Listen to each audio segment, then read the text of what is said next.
Ask मुफ्ती तारिक मसूद। आम दिनों में एक नेकी का सवाब 10 गुना मिलता है और रमज़ान में ये 70 गुना बढ़ जाता है, तो ये 70 गुना सवाब मिलता है या 10 को 70 से ज़रब देकर 700 गुना तक मिलता है। नीज़ क्या गुनाह का अज़ाब भी इसमें बढ़ जाता है। इकराम साहब मुल्तान से, इकराम साहब, ये जो 70 गुना वाली हदीस है ना, ये तो सनद के लिहाज से ज़ईफ़ है कि रमज़ान में हर नेकी का सवाब 70 गुना बढ़ जाता है, लेकिन वैसे सवाब कई गुना बढ़ जाता है। ये बात साबित है, इस पर पूरी उम्मत का इजमा है। और उसकी दलील ये है कि 3 किस्म की चीज़ों की वजह से ना किसी भी नेकी का सवाब भी बढ़ता है और गुनाह का अजाब भी बढ़ता है।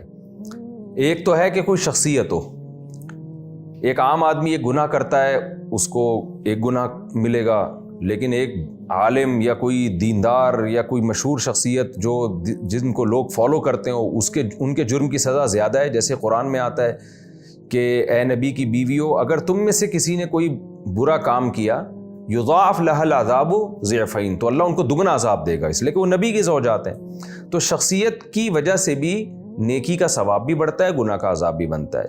बाज़ जगह ऐसी हैं जहाँ नेकी का सवाब बढ़ जाता है, गुनाह का अज़ाब। जैसे हदीस में आता है कि हरम में एक नमाज का सवाब 1 लाख नमाजों के सवाब के बराबर है। उलमा ने कहा यकीनन वहाँ गुनाह का अज़ाब भी 1 लाख गुनाह के बराबर है, इसलिए कि कुरान में अल्लाह ताला का इरशाद है ना, मन युरिद फीही बिलहादिम बिज़ुल्मिन नुज़िक़हु मिन अज़ाबिस सईर। हरम के अल्लाह ने एक हक़ बयान किया है। तो इन हदीस से, कुरानी आयात से पता चलता है कि हरम चूँकि मुक़द्दस जगह है, तो लिहाजा नेकी का सवाब लाख गुना बढ़ गया, गुनाह का अज़ाब भी कई गुना बढ़ गया। तो ऐसे ही मुक़द्दस औक़ात में भी नेकी का सवाब भी कई गुना बढ़ता है और गुनाह का अज़ाब भी कई गुना बढ़ता है। 27वीं रात में या लैलतुल क़दर में एक रात की इबादत 1000 रात के बराबर है, तो गुनाह भी फिर ऐसे ही है।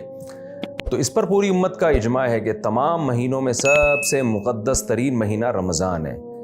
तो रमज़ान में तो लाजमी नेकी का सवाब कई गुना बढ़ेगा और गुनाह का अज़ाब भी कई गुना बढ़ेगा। इस पर पूरी उम्मत का इजमा है। कितना बढ़ता है इसका नहीं पता, लेकिन 2 वजह से रमज़ान में सवाब बढ़ेगा। एक तो रमज़ान की वजह से, दूसरा आप अगर दिन में रोज़ा रखे हुए हैं आप, तो कुरान क्या कहते हैं, इन्नमा युवफ़्फ़ास्साबिरून अजरहुम बिग़ैरि हिसाब। जो सब्र करने वाले हैं उनको तो बग़ैर हिसाब के अल्लाह ताला अजर अता फरमाते हैं। तो रोज़े में आप जब अल्लाह की खातिर भूख प्यास बर्दाश्त कर रहे होते हैं, उस दौरान अगर आप कोई नेकी करते हैं तो और ज़्यादा सवाब है। आप सदका करते हैं और ज़्यादा सवाब है। तो आपने जो ये कहा है ना कि 700 गुना सवाब मिलता है, स्पेसिफ़िक 700 का अदद तो नहीं है, लेकिन अल्लाह की रहमत से पूरी उम्मीद है कि अगर आप एक नेकी करेंगे और रोज़े की हालत में ख़ास तौर पर या रमज़ान की मुक़द्दस रातों में, तो अल्लाह की रहमत से हमें पूरी उम्मीद है कि एक नेकी का सवाब इंशाअल्लाह 700 नेकियां तक अल्लाह ताला पहुँचाएंगे।